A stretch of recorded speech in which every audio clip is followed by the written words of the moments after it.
I'm Danny Dyer, and this is the Real Football Factories.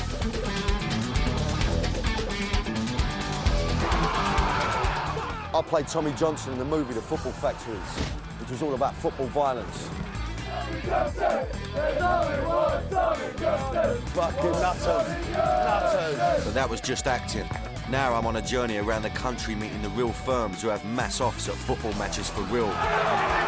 No fake blood, no stuntmen, no makeup. This time it's just me and the country's hardest hooligans. I meet the real top boys who tell you the score.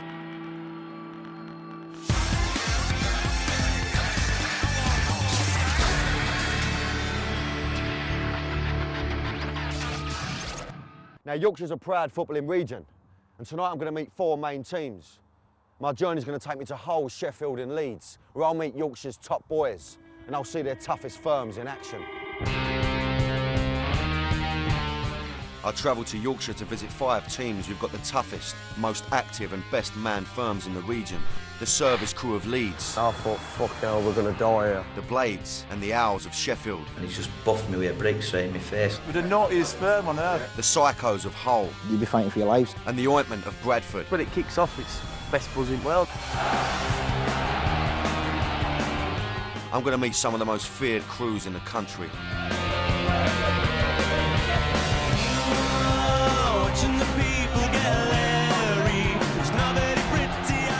Yorkshire has been devastated by the collapse of traditional industries, textile, coal and steel. There were more injuries as police drove the pickets back on them. I'm on a journey to find out how this area became a rich breeding ground for hooliganism that still thrives today. And the party prepares to descend into the dark labyrinth of tunnels deep below surface. Yorkshire has a history of manufacturing and industry. Coal and steel have been the main bread and butter for the Yorkshire people for many years. People's identities and people's kind of sense of masculinity was demonstrated through the workplace and through the kind of industrial labour that they might have been engaged with.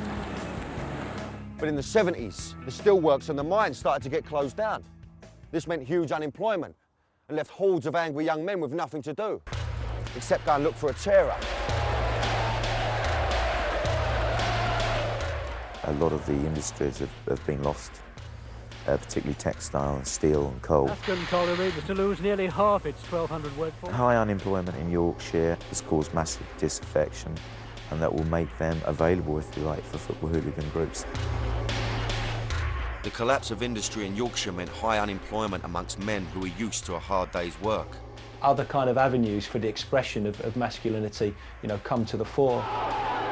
That might be demonstrated through a kind of terrace toughness, the willingness to engage with other football supporters in physical confrontation.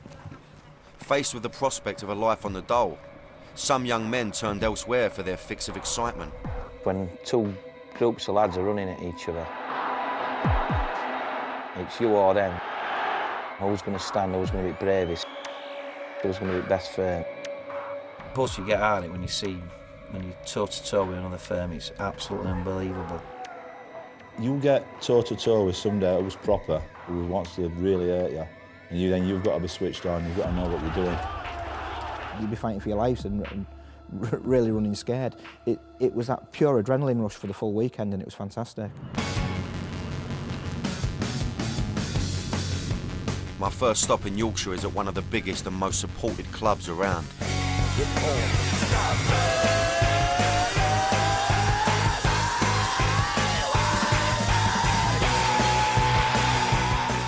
Leeds is the biggest city in Yorkshire, and its people are fiercely passionate about their football team. When Leeds United play at home, the turnout is huge. So this is Leeds, not only home to the naughtiest firm in Yorkshire, but arguably the most active crew in the country.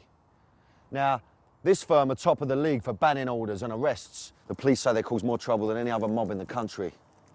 It's the Leeds service crew. Violence erupts outside a football match involving Leeds United fans. The type which has landed the club at the top of the Home Office's League of Shame. Leeds United have had 499 arrests and 339 banning orders in the last 5 years, which is almost double for any other clubs around here. Once again, before half-time, Leeds score. Some of the spectators got a bit out of hand in their excitement. The police dealt with them effectively. The Leeds service crew have a long history of trouble. The referee is knocked out by a fan, an unusual touch. And have been involved in some of the most violent events that have become part of football hooligan folklore. The kind of longevity of the Leeds service crew and Leeds' kind of involvement in spectator violence going right back to the late 60s and 1970s kind of adds to the sort of mystique, if you like, and the kind of sense that Leeds is a place that's associated with trouble, and also means that the next generations of young men who might be attracted to football violence continue to see the football club as a place where they might be able to see some action. Someone who has seen plenty of action is Dean Ashfield. Dean has been involved with Leeds for over 20 years and has followed them around the country. He's been arrested for football violence 7 times. He's no stranger to major kick-offs with the Leeds mob. All down here, just called cages. And it's where all the fucking nuts used to go. Right next to the away fans and that. In the good old days, when you could have a look at football. The Leeds service crew would always prepare a fierce welcome for the away fans arriving in their coaches at Elland Road. That's where they park them over there. So, if it kicks off, always kicks off there. When Sunderland fans came to town, the Leeds United mob attacked their coaches with bricks and stones. Dean was part of that mob. They had a load of little divs outside, all chucking bricks as the coaches went past them. They've got every coach, a couple of windows on each coach. I thought, fuck hell, we're going to die here. It's a buzz, it's adrenaline takes over. So you've got all them boys that are watching you and that, and they all know who you are then. If you run away or fucking cry or what have you, they're going to fucking punch you themselves, aren't they? Dean's tough background has moulded him into the fighting man that he is today. It's not in my nature to run and look in my face, you know what I mean? I've had a good few kickings. Coming from a tough council estate, bred into sort of thing, and having 2 older brothers kicking fuck out you every day, that don't help. Dean and the Leeds crew would not only fiercely defend their patch, but would travel around the country, always taking huge numbers away from home, causing havoc wherever they went. The Leeds service crew stand out as kind of the club that has the heaviest numbers, that's prepared to take the kind of biggest crews.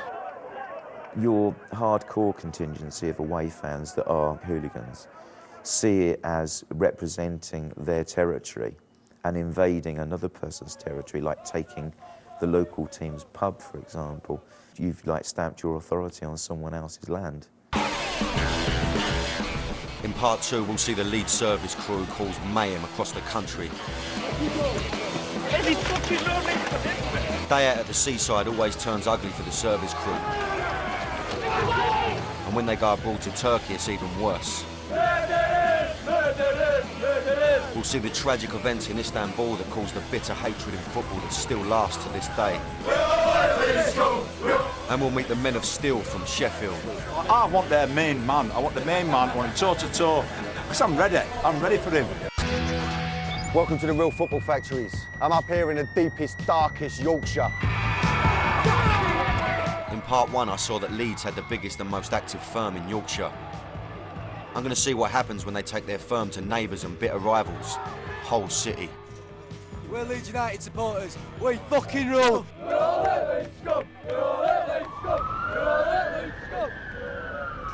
The Leeds service crew have a terrible reputation.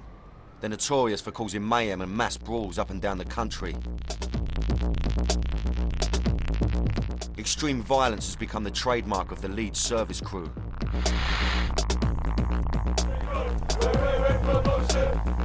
At an infamous Leeds away trip in May 1990, hordes of the service crew descended on the small seaside town of Bournemouth for the last game of the season.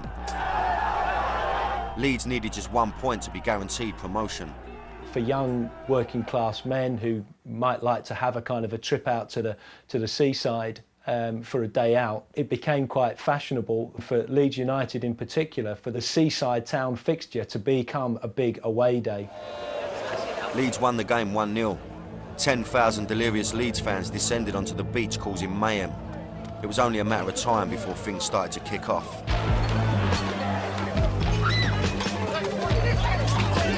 What started off as a day out at the seaside turned into an ugly battle on the beaches involving a rampaging mob of Leeds service crew. Dean Ashfield was there. It was fucking mayhem down there. Seen one pub nearly get burnt down because they ran out of beer. So I had to burn the pier down. Celebration parties erupted in violence. Rowing, row. Fight. You don't give a fuck about the consequences. 50 people were arrested and charged with assault and criminal damage. At least 20 people were badly hurt, including 6 police officers. The league says because of the trouble, it may now ban bank holiday matches at seaside resorts altogether. The violence at Bournemouth led to the town having a ban on bank holiday matches. Leeds' success in the Premiership got them into the European Champions League. Leeds service crew were travelling around Europe exporting their homegrown carnage and mayhem.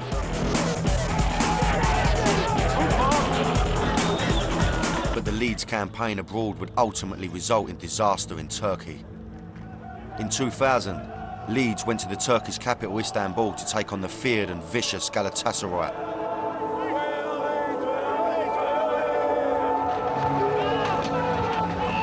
Not surprisingly, the night before the match, it all kicked off. Trouble broke out in the city centre involving hundreds of Leeds and Galatasaray fans. It spiralled totally out of control.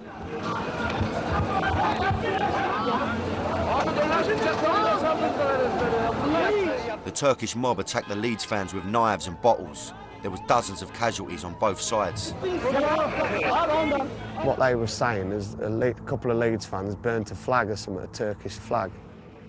The 5th of April 2000 would end in terrible tragedy.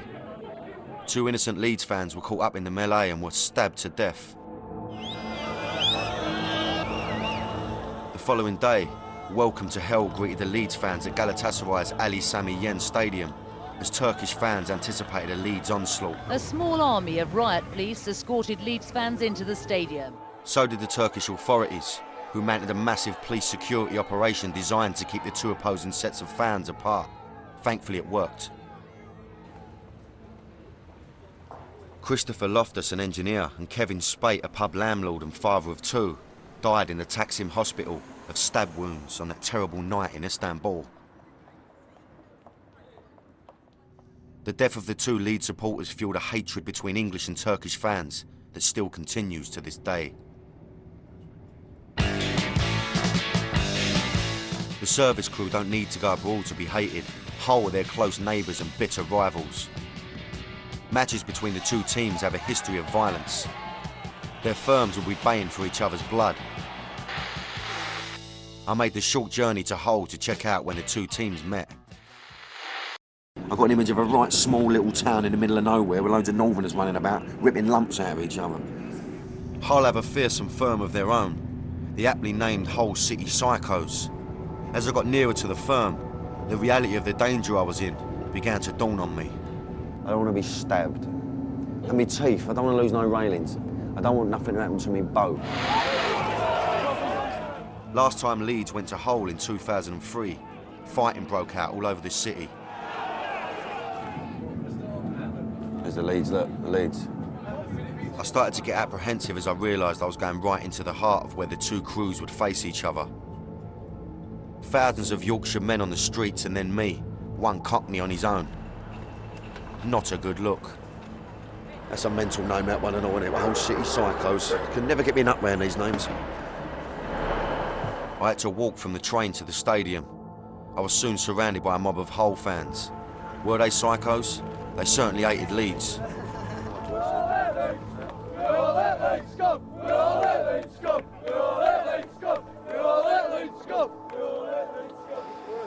I got to the stadium without any trouble. The police obviously had a plan to keep the opposing fans apart and into their seats. Most of the Leeds are inside the ground, as far as I can see. It's all Hull now. The police are in full force. They're all over the gaff. You know, hopefully, it should be a nice, peaceful game. The stadium has been carefully designed so that the away fans can be shepherded easily into the away end. The match began without any trouble, but this was not always the case in Hull. Before Hull City moved to their new purpose-built KC Stadium, they used to play their home games at Boothbury Park. It was a haven for psycho activity.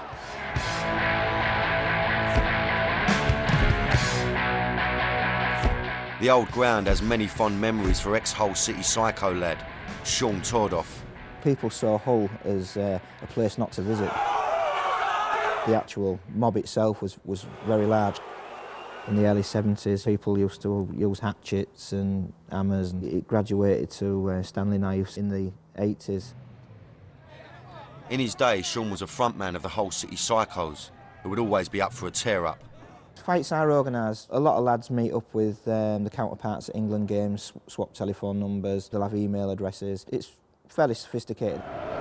Back at the KC Stadium, the match was about to end between Leeds and Hull. I waited outside the ground to see what would happen. Well, I'll tell you what, the atmosphere in here is electric. I can't imagine what it's going to be like when they start piling out of here. I'm quite glad there's a fence here.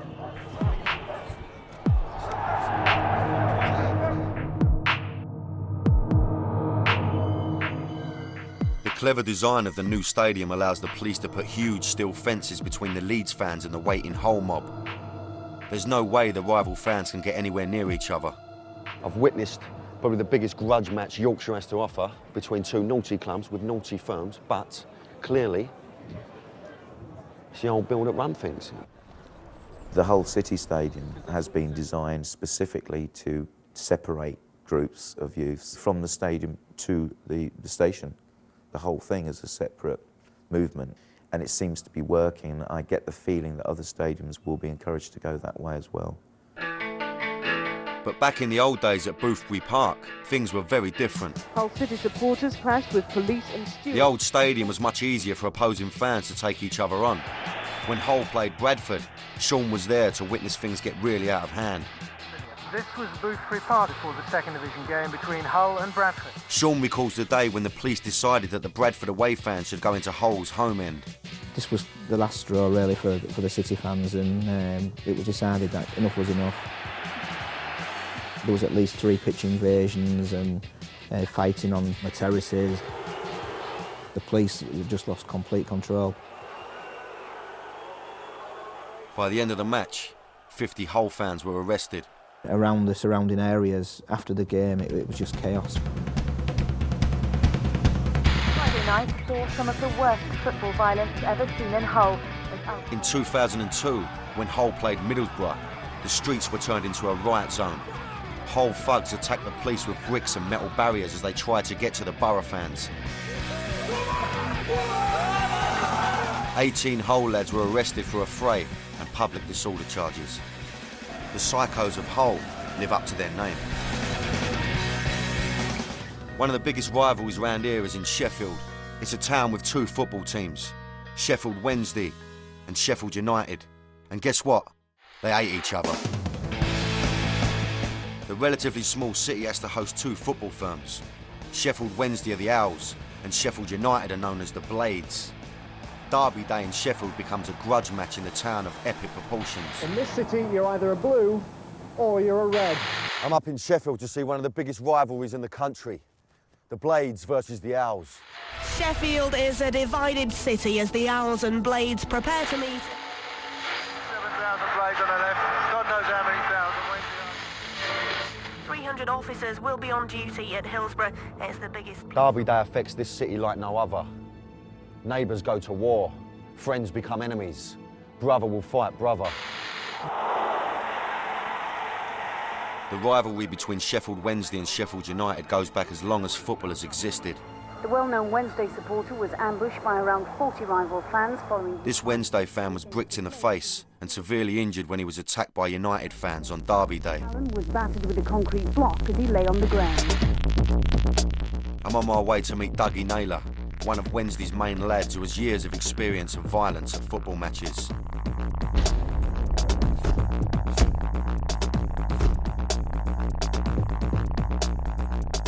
He has Wednesday in his blood. I love Sheffield Wednesday Football Club. I love them for the football and I love the supporters. He knows what to expect on Derby Day. There's a proper hatred, especially on match day. I hate United, they hate Wednesday. When United came last time proper, they took no stand. That's where we sit, like. They took it. There must have been 200 of them. Frightening. Week in, week out for the last 20 odd years. It's just been, well, forever, since forever. It's been happening, and it always will do in Sheffield. When it all kicks off, he's right there on the front line. When I was young, I didn't give a fuck. I was straight in, proper straight in. Got a nice little injury on eye there from Charlton. It was tourists onto 40. They kicked me all over, proper ragged me all over. Broken ribs against Newcastle. Did my knee and all at Burnley. Oh, that were bad. Got a nice injury to my hand against Blades. Had to have a metal plate put in it. Might be the strongest bone in my body now. After it, you can't remember. Something like switches off in your head, and people tell you, oh, you did this, you did that while you were there, and you think, well, I can't even remember that. Last time I had a great good proper go here against Charlton the week. When Wednesday played Charlton in the FA Cup in 2006, Dougie and his brother got separated from the rest of the Owls crew. They were cornered and attacked by over 40 Charlton lads. They came into town, 40 of them. You don't come to Sheffield with 40 in my band unless you want a bit of something. So I thought I'd take it to them after the game. But we weren't proper organised. Next minute I'm up for and getting proper smashed all over. Proper. I was going to a pub just minutes from Hillsborough full of the Wednesday mob, the Owls crime squad. This lot of proper Yorkshiremen, and they're not always too keen on cockneys. Which wasn't such great news for me as I went in there on my own. Sheffield Wednesday have just played Burnley. It's just finished. They're all rolling out of the ground. I've been told that the OCS, the Owl Crime Squad, are plotted up in the Travellers.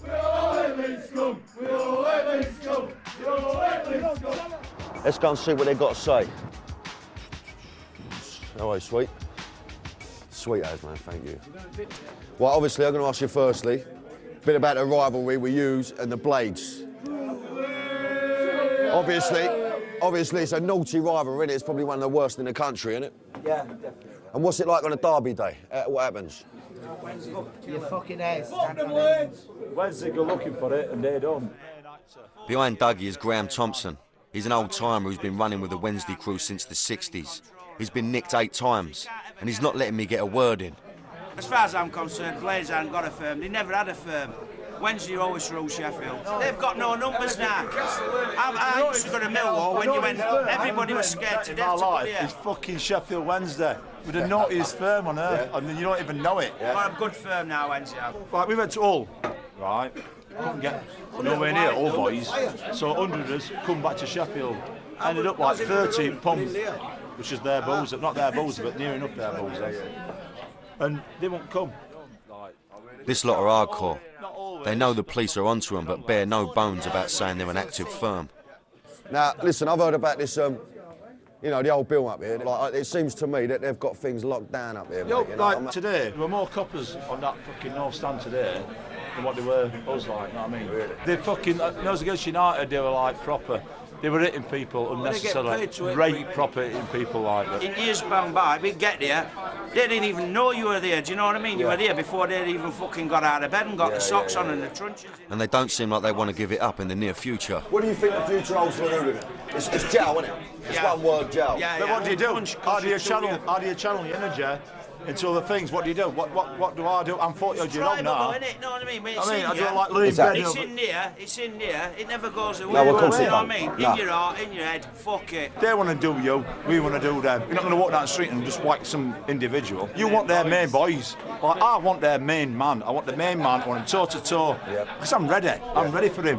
I'm ready for Burnley. I'm ready for any fucker. I'm there. And I want him. So that's the blue half of Sheffield. Get that cockney bastard outside now. Let's do it, Dave. We're going to do it. I managed to get out of the Owls Crime Squad's pub unscathed. Try and behave yourself, eh? Try and keep your old nut down.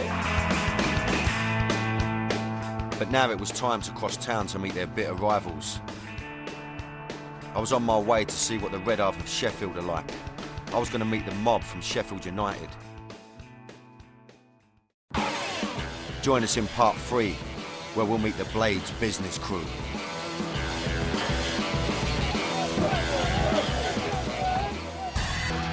This is part 3 of the Real Football Factories, where I'm up in Yorkshire. I've travelled to Sheffield, where there are 2 big teams with 2 main firms, Sheffield Wednesday and Sheffield United. I met the crew from Sheffield Wednesday, the Owls Crime Squad. They told me who they thought the biggest crew were in town. As far as I'm concerned, Blades haven't got a firm. They never had a firm. Wednesday always rule Sheffield. In this part, I'm travelling across town to meet their bitter rivals, Sheffield United's firm, the Blades business crew.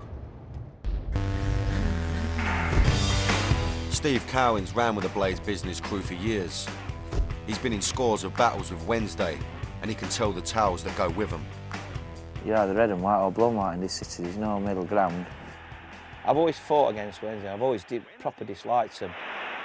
Every Friday or Saturday night, either United go up West Street and kick off, or Wednesday come down London Road. Wednesday have had odd victory type thing in battles, but generally United's run show. One night things went too far. Sheffield turned into a riot zone. It turned everybody out. We knew they were coming.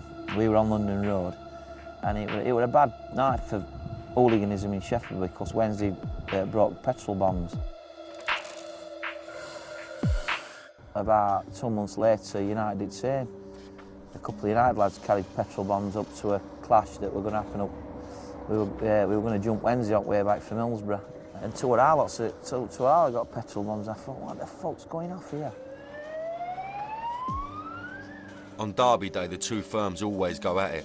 It's almost guaranteed to kick off. Those confrontations between fans and mounted officers. Just minutes before. And balaclavas, a clear sign, say police, they intended to cause trouble. There will be divisions within individual families. There will be kind of people who, might prefer to go to a different pub on that day because they know that their pub is normally occupied by Wednesdayites rather than Unitedites. I don't enjoy them, because there's too much at stake. If you lose, you've got them rabbiting in your tab all week at work. Not only are Sheffield United bitter rivals with their neighbours Wednesday, but all visiting teams to Bramall Lane are treated as hated enemies. Trouble started when Sheffield United fans clashed with Birmingham. In 1997, the visit of Birmingham City to Bramall Lane brought mass riots and brawls to the streets of Sheffield. 4 people were taken to hospital, 2 are still detained after emergency treatment with what are described as serious injuries, following Sheffield's worst night of football violence for many years. Come on, Blades! As one of the former top boys of the Blades crew, Steve is now in charge of taking Sheffield United fans on away trips. Is that it? Get on, fucker, to quarter 2! Steve and his boys were off to an away match to Coventry, where they were playing championship rivals, Coventry City.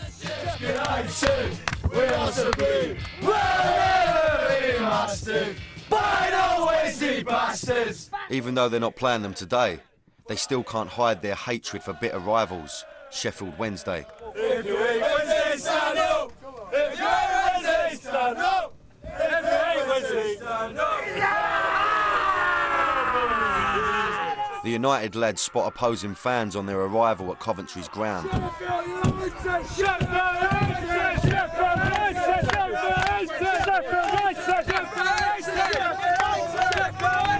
Their behaviour soon alerted the attention of the police.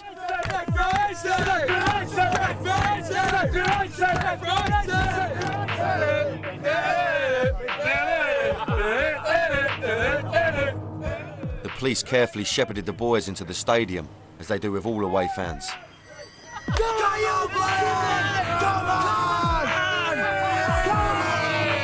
Get in there! Steve and the boys went into Coventry's Ryco Stadium without any trouble.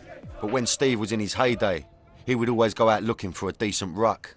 I used to love going to away matches because you were like you're all soldiers all together and you're off to war and you never know what you're going to meet around the corner or how many their firm were going to have. You just looked round at people and you knew they were gamers folk and you knew they weren't going to leave your side. And it was a right buzz, to have that camaraderie and that friendships that last for a lifetime. And you're all risking your lives together, really, because it's sometimes that serious.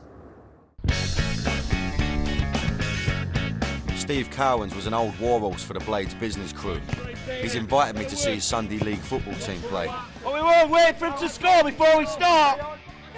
I met him on the touchline. It's a fucking nightmare, this is. This northern mud weren't doing my brand new white trainers any favours. Look at me trotters, look. Hey, up How are you, sunshine? You okay? How you getting on? How you getting on? We're winning 4-1. You got the same strips of Blades, didn't you? That's it, of course we have.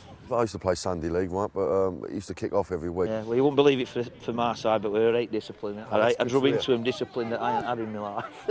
So listen, how did you come up with the old BBC name? That group of 12 lads, when all names were coming out, like ICF and what have you, we all had a meeting, obviously we wanted a name, and there were a few names discussed, but that was favourite. Blaze busy, got a ring to it like BBC. Yeah, it has. In the 80s and 90s, Steve, like, you were one of the most active firms in the country. Why do you think that is? Well, we've got a lot of youngsters like myself coming through, we're mad for it, like, and at the time, old Bill ain't got it under control, so you basically got big firms, you got 200 and 300 mobbed up, like, you know what I mean? And everybody were mad for it. Now, I've been finding a bit about the old Bill up here, yeah? I've been told that they've got it all under control up here, they run things. They've vent their anger out way. I don't know if they've had arguments with the missuses at home and what have you, but they take it out of football lads with the truncheons. And I don't dislike them, they just do their job like, but youngsters now, I just feel sorry for them. You can't even get going, like, you know what I mean? You can't even get a ruck going, they ban straight away type thing, so I do feel sorry for them. Also, most people have said to me, one word, they've just said, jow. Yeah, that's it, yeah. Back in the changing room after the game, Steve told me tales of wars gone by. They'd be chucking breaks, you'll be chucking bottles, whatever, so there's like a 10-yard standoff. And when sort of everything's been exhausted, that's it, that's when big roar goes up. And it's survival at fittest then. They're adrenaline rush and it just takes over your body. I've got quite a few scars on me. I've got that one there, one on my head there, got another one there, got one on my eyebrow there. I got captured at all, I got a 8 kicking and all. A proper splatting.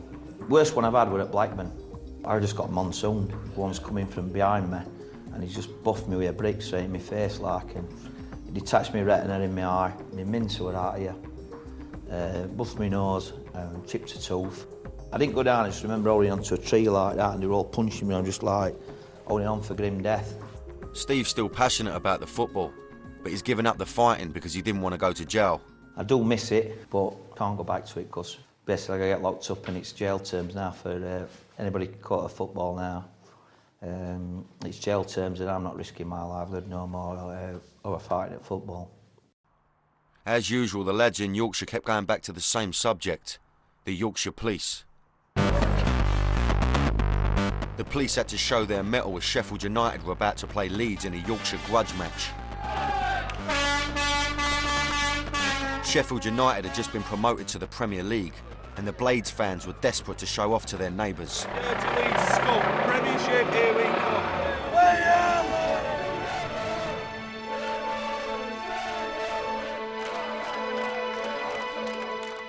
Hundreds of Leeds and Blades fans took over the streets of Sheffield. We were there in the thick of it to see how the police dealt with the huge numbers of fans. Leeds, go! Let's all bash and Leeds, If it did kick off, our cameras were right there to record all the action. Gaffer wants us for this position basically to provide a barrier just in case we get any occurrence down here. The Yorkshire police were out in force, as they know that both sides have fearful firms who would just love to get at each other. But extremely well organised police operations at matches has become the trademark of the police in this region. Many football fans, not only from Yorkshire, but equally football fans visiting Yorkshire, have commented upon the harshness of the police in the Yorkshire region. It's the most overt, tough and unforgiving. The police surrounded a large section of United fans they have identified as possible hooligans and didn't allow them into the stadium. The police used their new Section 60 powers that allows them to stop and search fans. They can prevent them from going to matches, even if they have tickets, simply on the suspicion that they might cause trouble. This man was one of the Sheffield United fans not allowed into the stadium by the police. They booked him as a known hooligan and member of the Blades business crew. Here's Sean Angel. He's one of the reasons why the police are so active at stopping people at football matches. I got pulled over in bus and got filmed basically, which is norm anyway. They do that with most lads now. You just get I think it's like a section 60. You get name and address and all that. But then they can ask you to move on, or they can lock you up while after the match, which they didn't, fortunately for me. But they put us in like a little compound just off London Road up a side street, which cocked things up a bit. Leeds United's visit to Bramall Lane ended without any major trouble. The huge police operation was largely a success. Apparently there were supposed to be 150 Leeds fans got tickets for home section, but nothing ever came of it, which all lads knew it wouldn't ever happen anyway. With technology that police have got now, it's never going to happen like it used to do in the 70s and 80s. Sean is passionate about his exploits. Like any proud sportsman, he keeps a scrapbook of his newspaper clippings, a grim reminder of the violence that occurred in the football firm's wars. That's me on the pitch at Brighton in my younger days. That was in 1984. April 1978, first time I got arrested at a football match. This is me in 1980 at Hampden Park. Quite a famous battle between Rangers and Celtic. It was chaos that day. Most of these lads are all good friends of mine. Here's most of the BBC trying to get at the Derby supporters. Obviously I can't name them because some of them are still involved. This was in France 98. A friend of mine got stabbed and he's got hit by a bottle. But despite the real dangers involved, Sean would always go looking for trouble at football matches. If you went to an high-profile game and nothing happened, you used to say, what's it been like? Oh, it was terrible. Why? Because they've lost. Oh, no, not team. They didn't bring anybody. The match would be irrelevant to a certain extent. It were more on how you perform sort of on streets. Sean's been involved with the Blades hooligans since 1978. He's been arrested 8 times for football violence. Last got arrested in February 2000 and I thought, well, that's it, enough's enough kind of thing. Because I thought after that, the next step, you know, you're going to the big house. That weren't for me. But the threat of prison has stopped Sean looking for trouble. Most of the lads are banned now that's sort of been involved with the BBC, all the main lads, all the top lads. For them that still go, that haven't been banned, they're marked out straight away. They'll take you to one side, and they can, if they're that way inclined, they'll stop you going in the match, whether you've got a ticket or not. I think anybody who wants to fight at football matches now, he must be a bit of an idiot, to be honest, because he's going straight to prison. Efficient policing techniques have caused a lot of the top boys to pack in the violence. But in the satellite towns like Burnley in the northwest and Bradford, the firms are rumoured to be hard at it. I went to Bradford, who I'd heard had a naughty crew. It's in towns like Bradford that the next generation of football hooligan is coming off the football factory production line. Paul and Danny are members of Bradford City's crew. For a small team from a small town, this firm punches well above its weight. They are known and feared around Yorkshire. They're called the Ointment. There's a backbone of about 40-50 who've gone religiously for like 25 years. On a derby game against Leeds, we'll just feel like I can pull numbers up to like 150. Everyone's up for it for big games, aren't they? When it kicks off, it's best buzz in the world, isn't it? Adrenaline, isn't it? No drugs can touch it. It's just what lads do, isn't it? Well, that's what lads do when I've grown up anyway. Same here. Isn't it? How many lads don't like fighting? When you're first going off, it's scary, isn't it? You don't know what's going to happen, whatever, but when it just gets going, it just takes over, doesn't it? You don't think about it then, do you? Once got chased by a load of Wigan. That was a bit bad. About 60 of them, there were only about 10 of us. They were pulling things out on you and that was a bit... Yeah. Bradford City has a history of tragedy. Their old wooden ground caught fire in 1985 and 56 people died. But this had nothing to do with hooligans. Danny and Paul were banned in 2003 when Aberdeen came to Bradford for a pre-season friendly. After the match, fighting broke out on the streets. Later, the police raided homes all over Bradford. 20 arrests were made. 8 people received prison sentences. Danny and Paul have been banned ever since. When Aberdeen came, they brought a good firm, didn't they? And they A few Tottenham thrown in with them as well. Yeah, there were a few Tottenham. We had a bit of a do with them just at top here. About a dozen of us confronted them just at a pub down the corner. And all pub come out against them. But these lads are hardcore. It seems that the police can't deter them from looking for a ruck at a football match. And even prison doesn't scare them.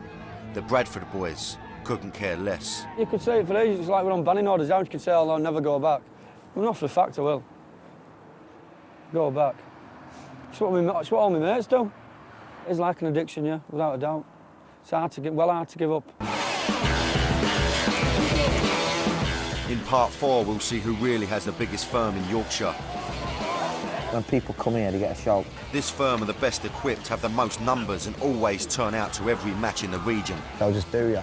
They are the most well-known and feared in the whole country. They take liberties and they don't take no shit. And when it goes off, they're always around. Trust me, you're in for a big surprise, because it's not who you think it is. Welcome to the Real Football Factories. For tonight's show, I'm up in Yorkshire. And let me just tell you now, it's freezing.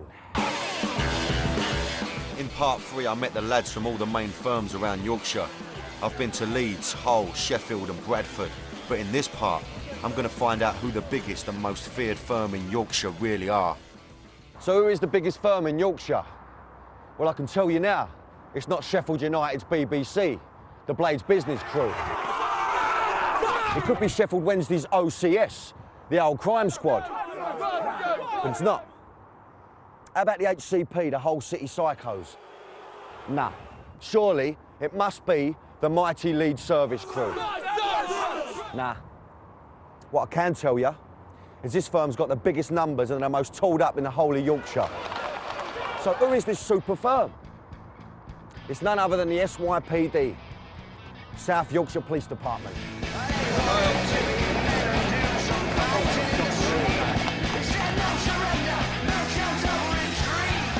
Up here in Yorkshire, the one thing that the lads from the firms all agree on is that the police are the hardest and the most ruthless force in the land when dealing with football hooligans. Yorkshire police are by far at football games the worst police around. This will probably make me even less popular, but fuck them. Don't fuck about with the old bill up here, because I'll just do ya. Every firm in country knows if they come to Yorkshire and they want to act up, they're going to get a few truncheon marks on them. Many people over the years have kind of made connections between the ways in which the Yorkshire police football matches and the kind of techniques and methods that were developed during the miners' strike of the mid-1980s, where there was particularly brutal examples of policing of miners on picket lines. South Yorkshire Old Bill are very firm. When people come here, they get a shout. Old Bill are. Because they take liberties and they don't take no shit. And it's not just on the day of the match where the police are tough. Modern police methods mean that the hooligans just can't get away with it anymore. In our day, if you didn't get that, knock on the shoulder and you wear the magic words you nicked, you got away with it. Now, they could be punching somebody, it could be a slight set toe, and 4 weeks later, your door's getting kicked in at 6 o'clock in the morning, and they've got that to contend with. So it's very different for the young lads of today. They've had this thing about crushing BBC for years now. They've had a bee in the bonnet for probably the last 10 years, because we have caused a lot of trouble. We've got a young lad, 16-year-old, he's one of the youngest banning orders in the country. He's only been on scene 6 months, and next minute he's banned. He's banned for 3 years, so the youngsters that's come through, they're basically banned straight away. Certainly with Sheffield United, we've got that many banned now that violence has been cut down at matches. It's not a thing to get into now like it used to be when I was young. So with the Yorkshire police so much on top of it and the sentencing so much harsher than it used to be, what is the future for the lads in the Yorkshire firms? Hooliganism now, I think it's gone. It's gone, definitely. Police are so massively on top, it's unbelievable. And if they get caught around this, any football stadium causing any type of violence, you're in big bother. Like, you're going to prison. And a lot of United have, a lot of Wednesday have, a lot of my mates have. If I'd have done what I did when I was a lad now, I'd been jailed. No ifs or buts, I know that for a fact. I'd be jailed. It's just not worth risking everything for. It really isn't. I think it'd be a bit daft for anybody to sort of start thinking that it's going to be anything like it used to be. So in Yorkshire, if it's action at a football match that you're looking for, you want proper backup with you and you don't fancy a long jail sentence. Like a war game, we're like a war operations room. Don't join a football firm like the service crew or the Owls crime squad. The police are on top, delivering justice with courage to the people of Yorkshire.